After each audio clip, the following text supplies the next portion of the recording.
Nous avons en quelque sorte une communauté de conditions dans la sensibilité avec les autres êtres vivants.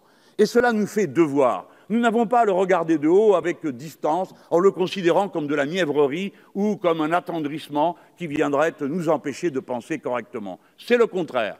C'est en tenant compte de cette sympathie, c'est en tenant compte de cette empathie qu'alors nous devenons nous-mêmes pleinement humains, c'est-à-dire des êtres pleinement conscients de leur environnement.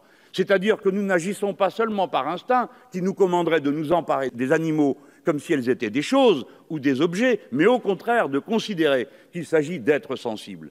Et voyez-vous, je ne vois pas ce qui peut nous convaincre du fait qu'il y a un intérêt à laisser souffrir, sans qu'il y ait des conséquences pour ceux qui font souffrir, et pour la société qui y devient indifférente. Des milliers d'animaux enfermés dans des cages, des êtres vivants que l'on écouille tout vifs.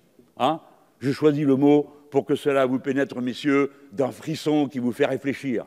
Oui, parce que c'est ça la castration à vie de ces jeunes animaux. Quel profit peut tirer la société d'une telle violence? Aucun. Quel bénéfice tirera-t-elle du fait de le faire cesser? La considération qu'elle aura pour elle-même et l'idée que c'est le chemin par lequel il faut s'avancer. Je ne dis pas que c'est simple, je ne dis pas que toutes les sensibilités se vaillent, je ne sais pas si la sensibilité d'une huître est équivalente à celle d'un macaque que l'on torture du matin au soir pour faire sur lui des expériences, mais je sais que l'un et l'autre, à leur façon, s'expriment en tant qu'êtres sensibles. Voilà pourquoi nous gagnons en dignité, pour nous-mêmes, pour ce que nous sommes, pour le modèle agricole que nous voulons développer en nous posant de telles questions.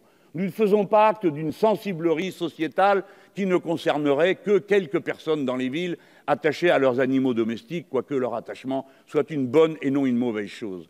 Nous parlons d'une façon de vivre, de regarder le monde. Nous avons pris conscience qu'à 7 milliards, nous ne pouvons plus traiter la nature comme un objet, car nous sommes en train de la détruire. Et nous ne pouvons pas regarder les autres êtres sensibles comme des objets qui nous appartiennent, parce qu'ils ne nous appartiennent pas. Et que si nous avons une façon de les traiter qui les transforme en objets, alors nous sommes certains qu'un jour ou l'autre, c'est nous-mêmes que nous traitons en objets.